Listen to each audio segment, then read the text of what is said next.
You know, it doesn't feel good. It doesn't feel good to be in your head, critiquing yourself, judging yourself, over analyzing yourself, comparing yourself. And the thing is that most people are doing this. They're either thinking too highly of themselves or they're thinking too low of themselves. And what we want to do is actually be free from all of that, to be free from the self-condemnation, the condemnation of other people, the self-judgment, the judgment of other people.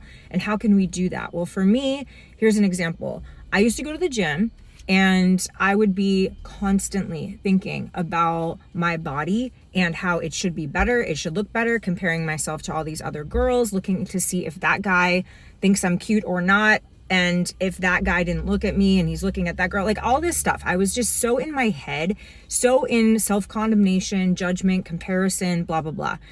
The difference today, I'm at the gym. I go there because it feels so good to have this to be a part of my routine, part of my way of life, to go to the gym and just lift some weights. I keep it simple, and then that's it. And then I take a shower and I go home and I work on my business. And instead of being in that space of, in my head, critiquing myself, whatever, thinking about if this guy thinks I'm cute or not, I looked at a few certain women that were working out in the gym and I went up to them and I was like, hey, I just want you to know that, like, from a distance, I was just looking at you and you look so good. Like, you're crushing it. Like, you are, whatever you're doing, keep it up. And I went over to another girl and I said the same thing. And it just, I was doing this from an authentic place. I wasn't like trying to do anything other than just what felt like what I wanted to do in the moment. Like, I really wanted to go up to this girl and I really wanted to tell her, like, she's crushing it, because she looks like she's crushing it. And it started this dialogue between myself and this woman that just felt so holistic and so beautiful. And it was like, wow, I want more of this, because this is the type of woman that I want to be. And then the cool thing is that I wasn't expecting anything. I really wasn't. And I went to the bathroom and I was getting ready after my shower and I was wearing this outfit and I was blow drying my hair, and a number of women came into the bathroom just to either, use the restroom, wash their hands, whatever. And this one girl, she comes in the bathroom and she goes, "Whoa, you are so beautiful. You remind me of my mom. My mom is this blonde babe and she's got blue eyes." And I was like, "Honey, I bet you I'm older than your mom." And she was like, "No way." I was like, "How old's your mother?" And she said 43. I'm like, "I'm 50. And she was like, "What?" The point is that then another woman came in and complimented me on my outfit. And it's just, what a beautiful environment and atmosphere of women complimenting other women instead of competing with other women, because that can happen so much. I spent the majority of my life competing silently with other women and feeling threatened by other women's beauty, success.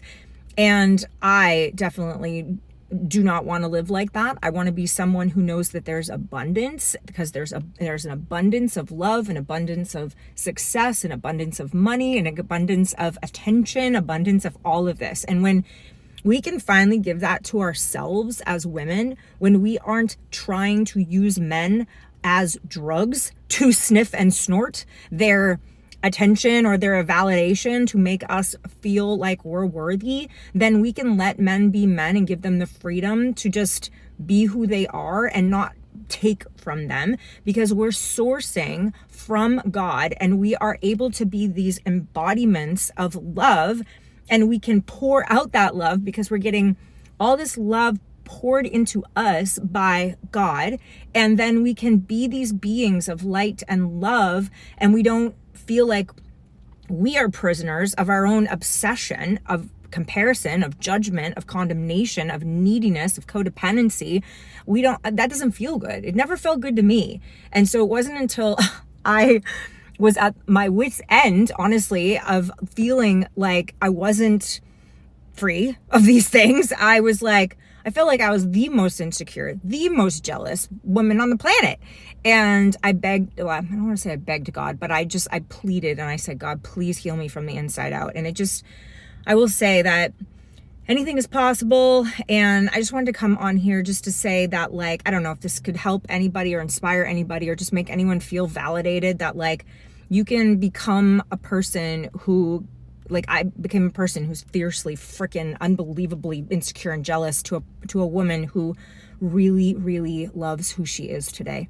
And I'm not perfect, right? I still looked over at that really cute guy at the gym today and was like, oh my God, he's so cute. Like, no, I don't think he probably thinks I'm cute. I have these moments, but then I'm like, okay, yep, we have more work to do. God, help me to just surrender my will to what you want me to do today, to be the salt and the light, and to know that you have all of my needs met, and I'm just going to live in the abundance of your love, your mercy, your forgiveness.